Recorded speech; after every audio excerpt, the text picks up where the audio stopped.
Good morning students. हम लोग कल न्यू चैप्टर प्रिज्म स्टार्ट किए थे, जिसमें हमने आपको प्रिज्म का डेफिनेशन बता दिया था कि प्रिज्म होता क्या है, और प्रिज्म के जो सरफेसेस हैं उनके नाम बता दिए थे आपको, और प्रिज्म का पूरा इंट्रोडक्शन आपको करा दिया था कि प्रिज्म क्या है और उसका पार्ट क्या है। हम न्यू हेडिंग डाले थे angle of deviation. Angle of deviation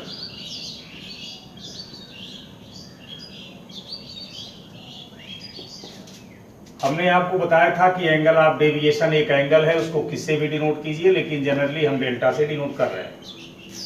angle of deviation कहते किसे हैं, ये पहले फिगर से देखिए फिर डेफिनेशन लिखाएंगे। जैसे मान लीजिए ये एक प्रिज्म है ABC, और प्रिज्म ग्लास का है, इसके भीतर का मीडियम डेंसर है और बाहर एयर है, तो बाहर रेयर हो गया, अंदर डेंसर हो गया। अब मान लीजिए एक रे बीम ऑफ लाइट ऐसे प्रिज्म के अंदर इंटर कर रही है, तो चूंकि लाइट का नेचर है स्ट्रेट पाथ से चलना, लेकिन चूंकि यहाँ के बाद मीडियम चेंज हो रहा है, इसलिए लाइट अपने इनिशियल ओरिजिनल पाथ पे तो चलेगी नहीं, लाइट अपना पाथ छोड़ेगी, अपने पाथ से डेविएट होगी किधर जाएगी ये जानने के लिए हम नॉर्मल ड्रा करते हैं। तो हमने एक नॉर्मल ड्रा कर दिया 90 डिग्री पर।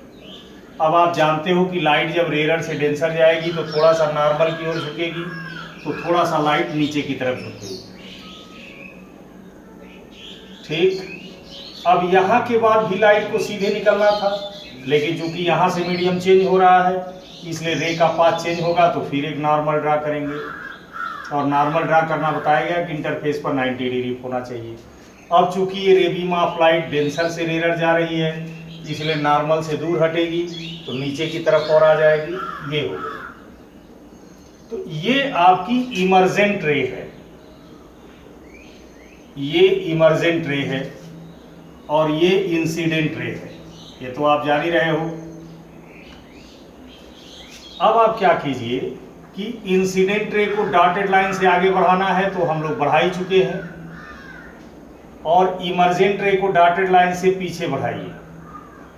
ये दोनों एक दूसरे को जहां कट कर, जितने एंगल पर कट करते हैं उसी को एंगल ऑफ डेविएशन कहते हैं। यानी प्रिज्म पर जो रे आपने भेजा है, जो इंसिडेंट रे है, उसको डॉटेड लाइन से आगे बढ़ाइए, और जो इमर्जेंट रे है उसको डॉटेड लाइन से पीछे बढ़ाइए।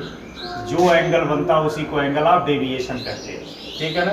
तो एंगल ऑफ डेविएशन का डेफिनेशन लिख सकते हो कि the angle between incident and emergent रे is called angle of deviation, is called angle of deviation. ठीक, it is denoted by delta लिखिए या ना लिखिए कोई बात नहीं है। तो इंसिडेंट रे और इमर्जेंट रे के बीच जो एंगल बनता है उसी को एंगल ऑफ डेविएशन कहते हैं। क्लियर हो गया। अब देखिए यहाँ पर कुछ चीजें और फिगर में देखिए, जो अलग से हम फिगर बनाकर आपको दिखा दे रहे हैं, छोटी छोटी बातें हैं। सपोज कर लीजिए कि ये एक प्रिज्म है ABC। अब इस प्रिज्म पर एक रे बीम ऑफ लाइट आप ऐसे भेजे, तो ये रे बीम ऑफ लाइट सीधे तो जाएगी नहीं, ऐसे गई है, इस फिगर में देख लीजिए। फिर ये सीधे जाएगी नहीं, ये ऐसे निकल जाएगी, ये इमर्जेंट हो जाएगी। ये नॉर्मल हमने आपको ड्रा करने के लिए बताया ही है।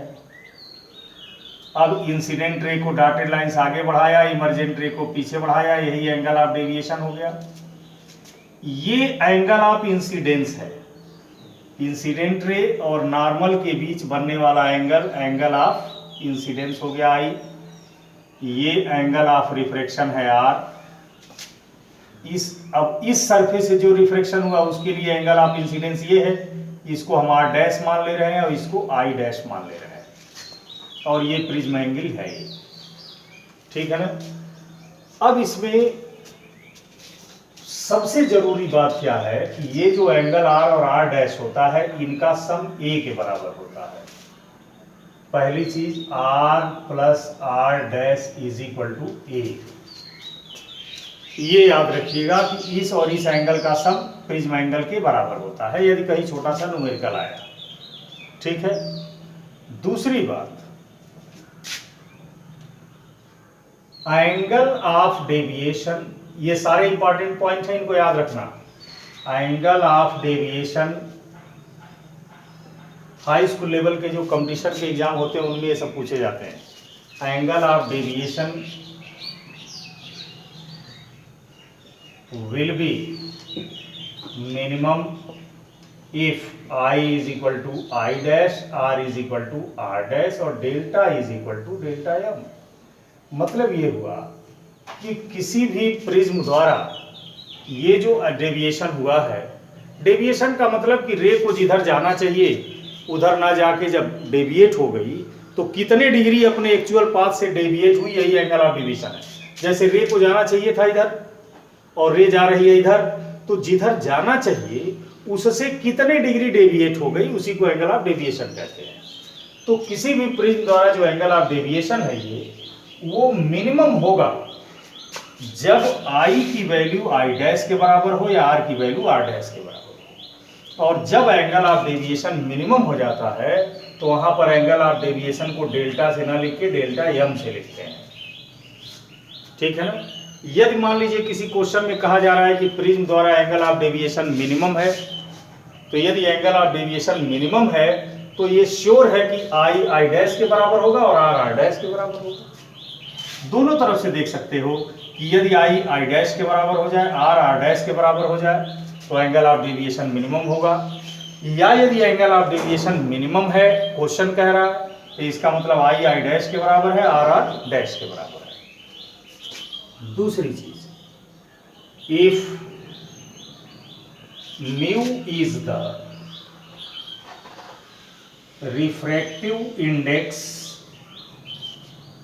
Of prism material, if mu is the refractive index of prism material, then mu is equal to sin delta m plus a by 2 upon sin a by 2। इस पे न्यूमेरिकल आते हैं। ये प्रिज्म का रिफ्रैक्शन फार्मूला है। अब इसमें जो जो चीज़ दी रहेगी, जो पूछेगी, सब इसी से निकल जाएगा। तो ये प्रिज्म का रिफ्रैक्शन फार्मूला है, इसका डेरिवेशन हाई स्कूल में नहीं कराया जाता है, आप सीधे ये फार्मूला याद कर लीजिए। तो एक तो ये प्रिज्म का रिफ्रैक्शन फार्मूला याद कर लीजिए इसको। दूसरा, किस कंडीशन में प्रिज्म द्वारा डेविएशन मिनिमम होगा, इसको याद कर लीजिए। R प्लस R डैश की वैल्यू A के बराबर होती है, इसको याद कर लीजिए। Angle of incidence, angle of emergence क्या है, इसको देख लिया आपने। एंगल ऑफ डेविएशन क्या है, इसको देख लिया, ठीक है ना। इसको एज इट इज नोट कर लीजिए, फिर आगे हम बताते हैं।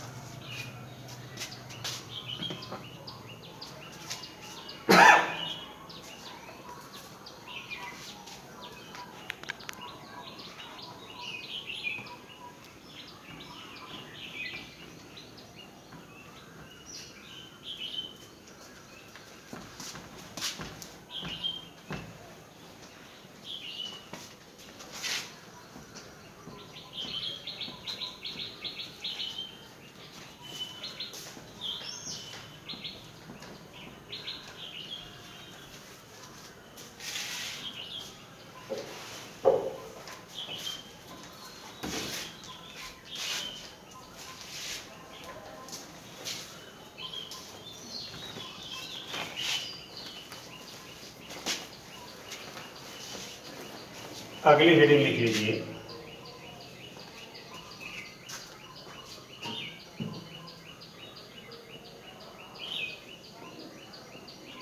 Dispersion of light, dispersion of light, प्रकाश का विक्षेपण, इसकी हिंदी है प्रकाश का विक्षेपण।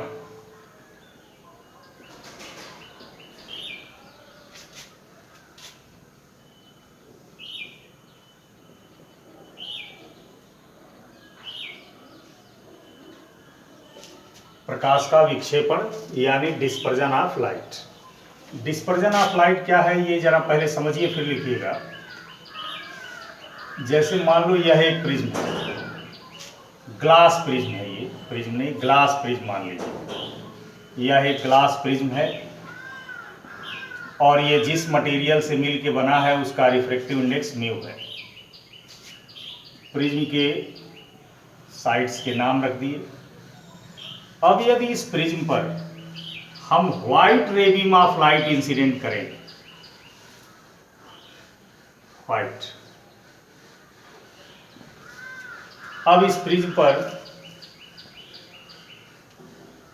व्हाइट रे बीम ऑफ लाइट यदि इंसिडेंट करें तो होता क्या है कि जब ये लाइट प्रिज्म में इंटर करती है तो यह जितने रंगों से मिलके ये लाइट बनी है, जैसा कि हम लोग 7 रंग की चर्चा करते हैं, उतने रंगों में ये लाइट बंट जाती है और जब प्रिज्म से बाहर निकलती है तो ये सारे रंग अलग अलग दिखाई देने लगते हैं। वैसे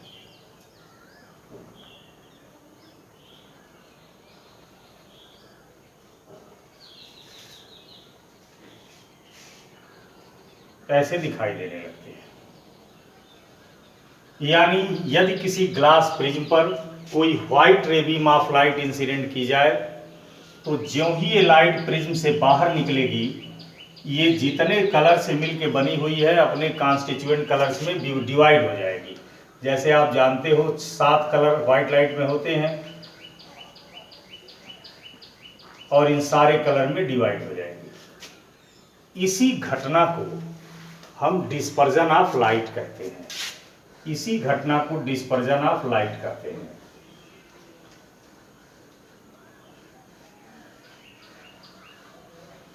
ठीक है, तो जब भी कोई व्हाइट रे बीम ऑफ लाइट किसी ग्लास प्रिज्म पर इंसिडेंट की जाती है तो प्रिज्म से इमर्ज आउट होने के बाद, निकलने के बाद, वो लाइट अपने कॉन्स्टिट्यूएंट कलर्स में, यानी जितने कलर से वो मिलके बनी है उतने कलर में बंट जाती है, विभक्त हो जाती है, स्प्लिट हो जाती है, डिवाइड हो जाती है।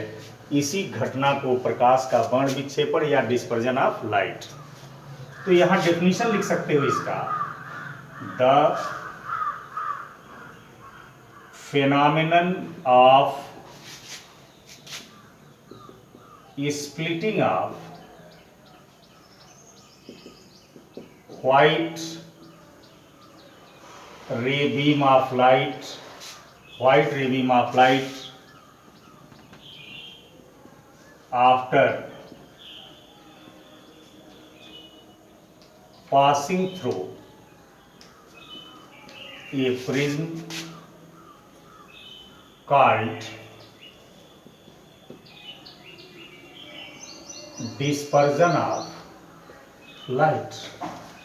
जब कोई व्हाइट रे बीम ऑफ लाइट किसी प्रिज्म से होकर पास होती है तो प्रिज्म से निकलने के बाद, इमर्ज आउट होने के बाद, वो लाइट अपने कॉन्स्टिट्यूएंट कलर में बंट जाती है, यानी जितने रंग से बनी सब अलग हो जाती है। इसी घटना को डिस्पर्जन कहते हैं। ठीक है ना।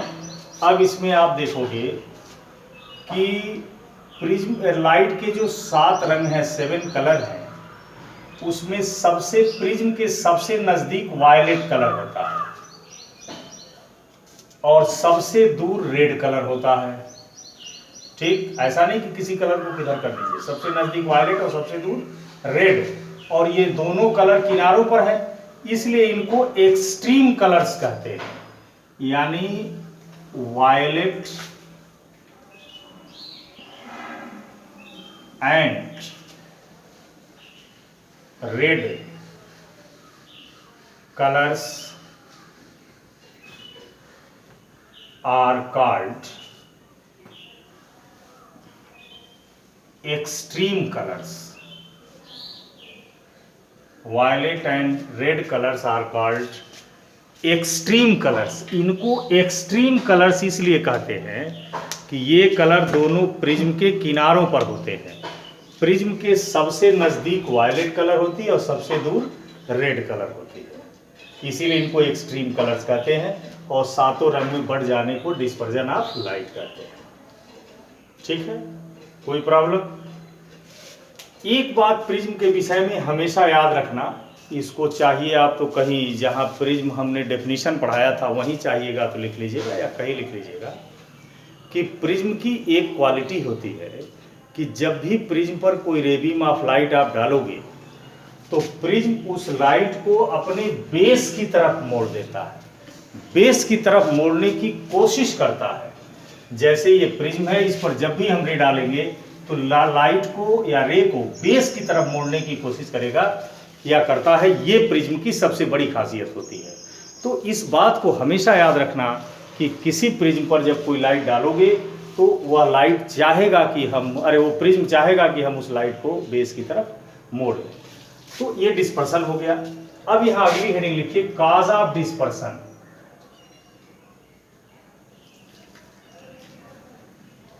कॉज ऑफ डिस्पर्सन यानी डिस्पर्जन क्यों होता है।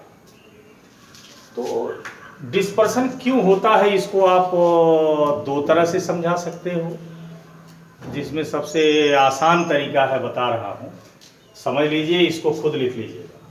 कॉज ऑफ डिस्पर्जन, डिस्पर्जन क्यों होता है। जब कोई व्हाइट लाइट किसी ग्लास प्रिज्म में भेजी जाती है, जब कोई व्हाइट लाइट किसी ग्लास प्रिज्म में भेजी जाती है तो ज्यों ही ये लाइट प्रिज्म में इंटर करती है, प्रिज्म मटेरियल का रिफ्रैक्टिव इंडेक्स व्हाइट लाइट के भीतर जितने कलर हैं सबके लिए अलग अलग होता है। प्रिज्म मटेरियल का रिफ्रैक्टिव इंडेक्स व्हाइट लाइट के सारे कलर के लिए अलग अलग होता है, और प्रिज्म का रिफ्रैक्टिव इंडेक्स सारे कलर के लिए अलग अलग होने के नाते, अलग अलग होने के कारण प्रिज्म द्वारा जो डेविएशन होता है वो अलग अलग एंगल पर होता है। और जब अलग अलग एंगल पर डेविएट होगा तो सारे रे अलग अलग दिखाई देंगी। ठीक, और यहाँ पर आपको शो कर देना है कि एंगल ऑफ डेविएशन और रिफ्रैक्टिव इंडेक्स में रिलेशन क्या है। The relation between mu and delta, एक तो बताया हूं मैं अभी इसके पहले वाले हेडिंग में, और यहां थिन प्रिज्म के लिए देख लीजिए, for thin prism delta is equal to mu minus 1 into A. इस पर भी न्यूमेरिकल आता है। ठीक है, तो एक बार फिर कॉज ऑफ डिस्पर्जन सुन लीजिए कि डिस्पर्जन क्यों होता है। जब किसी प्रिज्म पर हम व्हाइट रे बीम ऑफ लाइट इंसिडेंट करते हैं तो ज्यों ही लाइट प्रिज्म में इंटर करती है, प्रिज्म मटेरियल का रिफ्रैक्टिव इंडेक्स व्हाइट लाइट के सभी कलर के लिए अलग अलग होता है, जिसके कारण प्रिज्म द्वारा जो रे में डेविएशन क्रिएट किया जाता है वह भी अलग अलग एंगल पर होता है। और जब सारी रेज अलग अलग एंगल पर डेविएट होती हैं तो सारी रे प्रिज्म से निकलने के बाद हमको अलग अलग दिखाई भी देती है, इसीलिए हमको ये डिस्पर्जन की घटना खुली आंखों से दिखाई देती है। तो ये हो गया डिस्पर्जन ऑफ लाइट और ये हो गया कॉज ऑफ डिस्पर्जन। बाकी इसमें थोड़ा बहुत कुछ और भी है, ये हम कल वाले पार्ट में आपको बताएंगे।